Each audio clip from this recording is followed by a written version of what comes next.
ABCDEFGH est un cube, donc il a 6 faces planes dont chacune d'elles est un carré. Question 1. Les droites BC et BF sont-elles coplanaires? Ce signal signifie qu'il faut arrêter la vidéo et répondre à la question ci-bas en cliquant sur le choix convenable, puis relancer la vidéo pour vérifier votre réponse. En réalité, oui, ces deux droites sont coplanaires dans le plan BCGF. Question 2. Les droites CF et EH sont-elles aussi coplanaires? Arrêtez la vidéo.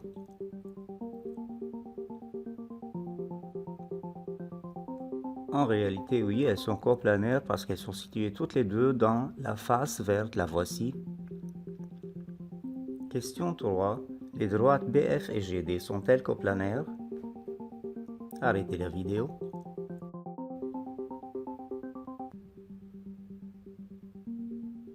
En réalité, on voit dans cette animation que ces deux droites ne peuvent jamais être situées dans un même plan. Il n'y a aucun plan qui les contient toutes les deux. Donc, généralement, on peut conclure que deux droites dans l'espace peuvent être coplanaires ou non. Ces deux vecteurs, c'est-à-dire les vecteurs BF et CG, sont-ils coplanaires? Arrêtez la vidéo.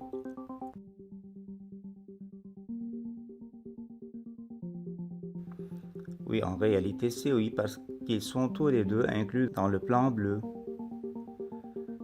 Question 5. Les vecteurs BF et DG sont-ils coplanaires? Arrêtez la vidéo.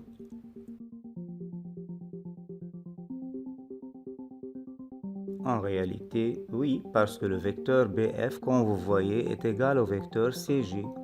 Donc, on peut le remplacer par CG, et ainsi on obtient que les vecteurs BF et DG sont coplanaires. Donc, on conclut que deux vecteurs sont toujours coplanaires. Question 6. Les trois vecteurs CG, CH et DG sont-ils coplanaires? Arrêtez la vidéo.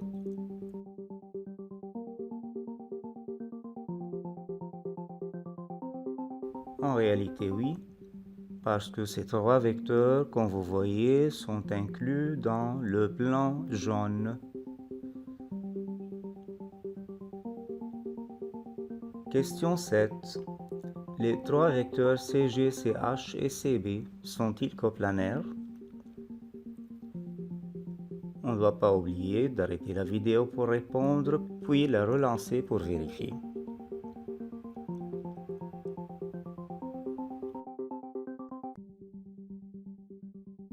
En réalité, on voit dans cette animation que de toutes les vues possibles, les vecteurs ne peuvent pas être situés dans un même plan. Donc, trois vecteurs dans l'espace peuvent être coplanaires ou non. Définition. On appelle alors base des vecteurs de l'espace tout triplé de vecteurs non coplanaires. Tandis qu'on appelle repère de l'espace une base munie d'un point qui sera appelé l'origine de ce repère. Par exemple, le triplet des vecteurs CG, IF et IE est une base. Le point C et les vecteurs CG, CB et CD forment un repère parce qu'il s'agit de trois vecteurs non coplanaires munis d'un point origine C. On sait, d'après le repère en géométrie plane, que le repère sert à déterminer la position d'un point ou bien d'un objet dans le plan. Donc, comment se servir de même d'un repère dans l'espace, c'est-à-dire comment utilise-t-on un repère dans l'espace pour déterminer la position d'un point ou d'un objet, d'un vecteur par exemple. Voyons. Pour calculer les coordonnées d'un point M dans un repère CIJK par exemple, on exprime le vecteur CM, C étant l'origine, en fonction des trois éléments de la base, c'est-à-dire I, J et K. Par exemple, pour déterminer les coordonnées du point S, on essaie de calculer le vecteur CS en fonction de I, J et K. Or, on a ici CS égale CG plus GS. Or, le vecteur GS n'est autre que 1/2 facteur de GF plus GH, et ceci puisque GS est la médiane dans le triangle GFH. Mais n'oublions pas que CG égale K et GF vecteur égale CB vecteur, c'est-à-dire égale I. De même, GH vecteur égale CD vecteur, donc égale J. On aura ainsi K vecteur plus 1/2 I vecteur plus 1/2 J vecteur. Donc, les coordonnées de S seront 1/2, 1/2, 1, parce que CS finalement égale 1/2 I plus 1/2 J plus 1K. Donc, c'est comme ça qu'on calcule les coordonnées d'un point. Arrêtez la vidéo et répondre aux questions 8, 9 et 10, puis retournez. Coordonnées d'un vecteur. Les coordonnées d'un vecteur AB sont données, comme en géométrie plane presque, par x de AB égale x de B moins x de A, y de AB égale y de B moins y de A, et z de AB égale z de B moins z de A. Coordonnées d'un milieu. Si M est le milieu de AB, alors les coordonnées de M seront données par x de M égale x de A plus x de B sur 2, et ainsi de suite. Coordonnées d'un centre de gravité.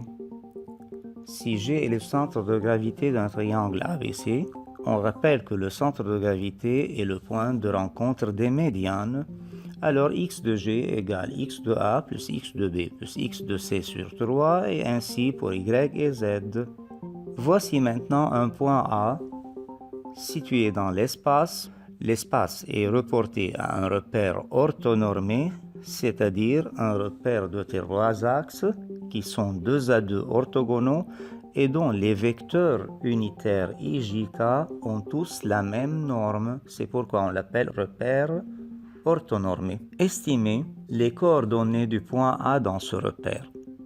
On rappelle que pour trouver les coordonnées, il faut exprimer le vecteur OA en fonction de I, J et K, c'est-à-dire il faut chercher le OA est égal à combien de I plus combien de J plus combien de K. Maintenant, il s'agit d'une estimation, pas plus. Bon, vérifions. Projetons le point M sur le plan XOY, sur l'axe OX, sur l'axe OY et sur l'axe OZ. Et essayons de calculer le vecteur OA en fonction de I, J, K. Or, d'après la figure, il paraît que OA égale OM plus MH plus HA.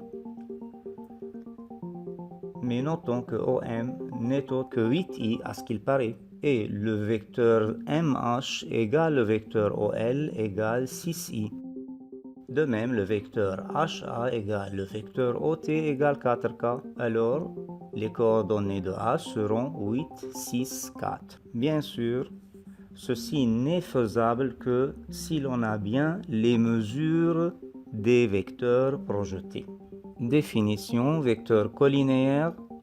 U et V sont collinéaires quand U égale K fois V. Et maintenant, dans un repère, on aura également que x de U égale K fois x de V, et de même pour y de U et z de U.